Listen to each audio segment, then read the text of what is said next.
Welcome everyone to a year in review of Concur, a series of 4 short interviews with SAP Concur leadership, partners and industry experts. My name is Miranda Wakeman, Customer Solutions Expert at SAP Concur, and I'm here today with Roberta Urizzo, Global Travel and Expense Manager at SCOR. So thank you, Roberta, for joining us. Can you tell us a little bit more about yourself? Of course I can. Thank you, Miranda, for having me. So I've been with SCOR since 2005, so a very long time. And I started with them in finance. And then in 2016, I started on a project with them where we built a travel and expenses platform. We are a global reinsurer. We got 53 offices all around the world, and we provide innovative solution, insurance and reinsurance and managing risks everywhere. So this is quite a fascinating field, and we send our underwriters and actuaries all around the world to meet clients, to meet other employees, to visit our other offices. So I think managing travel and expenses was the right thing to do. So we had to harmonize the travel policy. We now have a global travel policy. We had to contract with a global travel agency. We had to invest in a booking tool. So we use Concur now. And I've got a small team working with me. We've got one lady in APAC, one lady in the US, and then a team in EMEA. So we work every day. We work around the clock, but we never have a dull moment. Oh, well, thank you for Roberta for sharing that. I suppose looking back at 2022, what were the key moments for you and at SCOR? 2022 is a good year as an example because it's a very particular one. It's a 9 months year. It's a year that for us really started after the first quarter. We were not traveling. We were still under a travel ban until the end of March. And then we started again. And we started with a vengeance because after like 2 years at home, people really were craving that one-to-one connection. So everybody wanted to get back on the road. But the travel scene that we found when we woke up from these 2 years was completely different. I mean, after a pandemic, all the travel industry had to readjust. Most of the people actually retrained and probably moved away and did different jobs. So all our travel partners were understaffed. Our travelers even forgot how to make a booking. So we had to really adjust and try to get back. But we managed. I mean, we're traveling again. We budgeted 70% of the pre-pandemic travel to come back by the end of 2022, and we got there very quickly, and we are already above 70% again. Well, that's brilliant. I mean, it is quite challenging to suddenly go from stop travelling altogether to suddenly, well, we're back again, travelling again, so it's quite hard to adjust to that. But it'll be interesting to see, you have briefly touched on it already, but how has business travel changed at SCOR? Like, have you implemented new travel policies or anything like that? Yeah, we did have to look, of course, again, at everything. We do look at the travel policy every year. For us, it's like an annual review. We look at it because the travel policy at SCOR is a live document. We also get the feedback of the employees. If something is not working and if the majority of the people are non-compliant in one area, it doesn't mean necessary that the employees are doing something wrong. It could also be that our document is not adequate.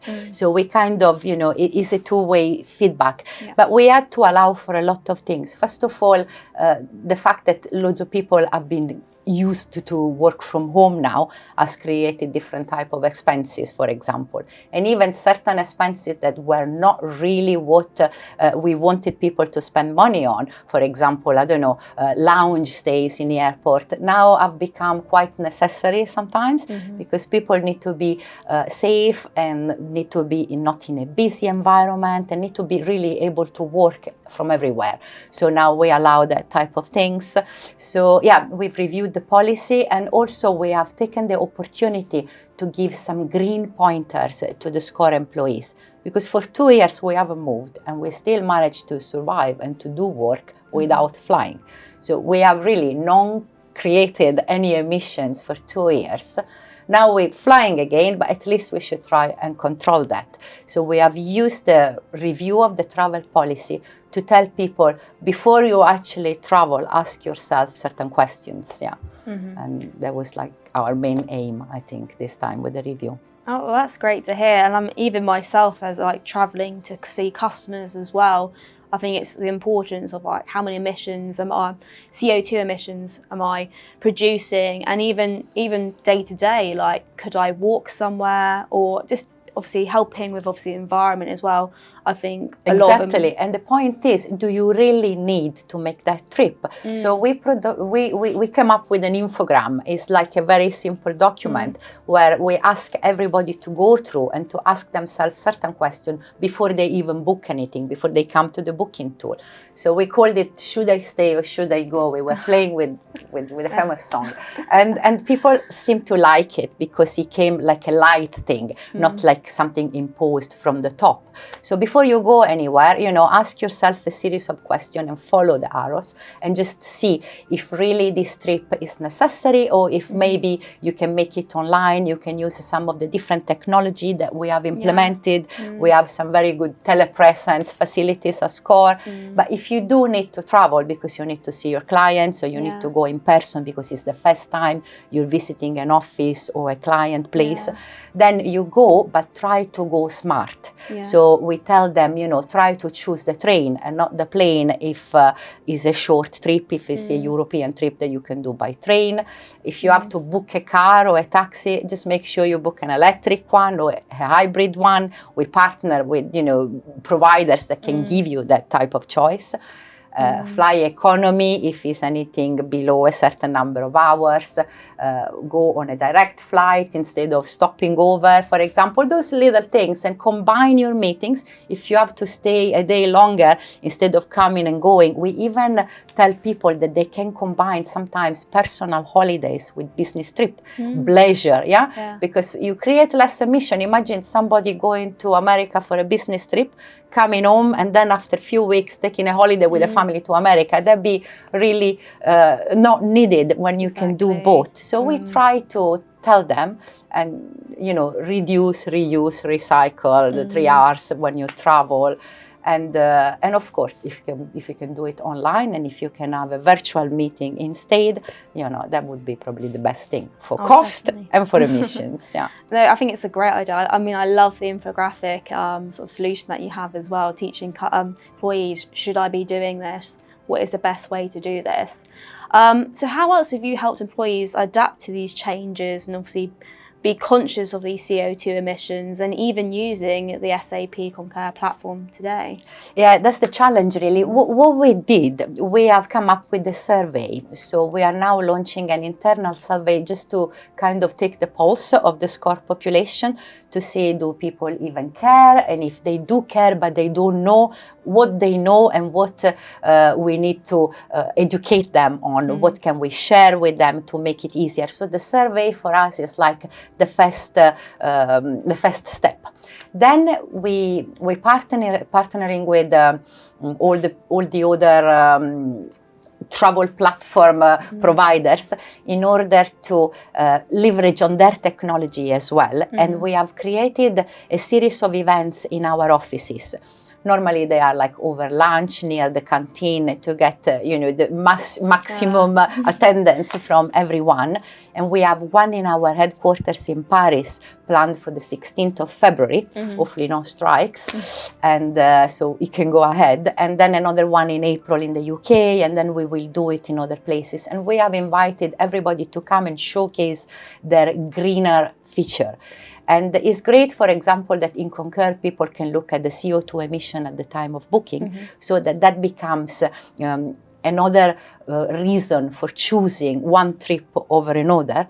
And I think the display could be even better there. We could make it even more prominent. There is always room for improvement. But the main thing is to just showcase these things and to make sure people know how to use them and they look at them. So we are hoping to get something out of this series of events. So survey, events, and then of course there is plenty of training materials and video from Concur online that we use all the time and we share in our communication. So I think we are okay there. Yeah, no, it seems like you're doing lots of stuff, which is great. And I think the hardest bit is the change management piece, getting your employees to actually have that correct behaviour and obviously choose those right choices as well. But before, you actually mentioned about expense types and how expenses are even changing. Obviously, went from COVID happened, and then we're having to obviously see more expenses go from obviously home environment, for example, office equipment, and even say Wi-Fi. How have you managed that at SCOR? Well, that started with us with the lockdown, of course, because people were forced to work from home. They couldn't possibly go to work.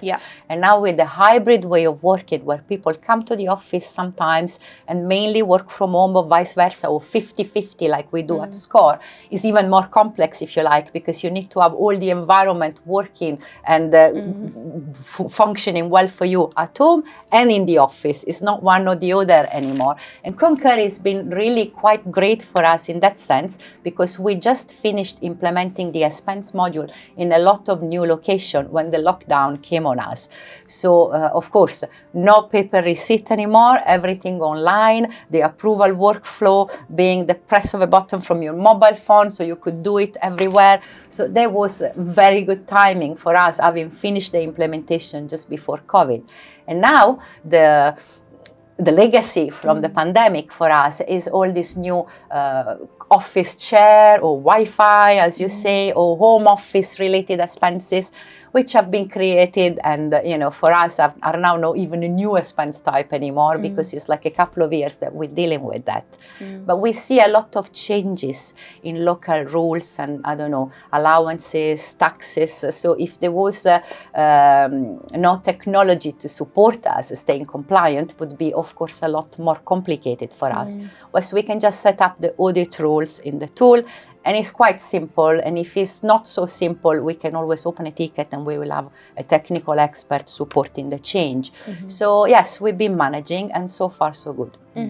That's good. I've quite a bit you've highlighted about obviously technology. I think it's anything that you can automate, obviously try and reduce that complexity. I think, as I may know, like all different countries are constantly changing and all sorts, new rules and regulations. So it's great that you're staying on top of that as well.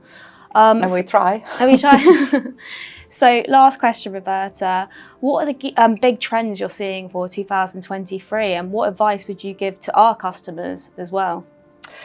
Okay, what we're trying to do, as you just said, for 2023 is to implement more technology on our platform for several reasons. First of all, because it's fascinating and it's great to be able to leverage on new technology with things, but also because that will limit, hopefully, the margin of errors. And the less manual intervention you've got on something, the less chances to make a mistake.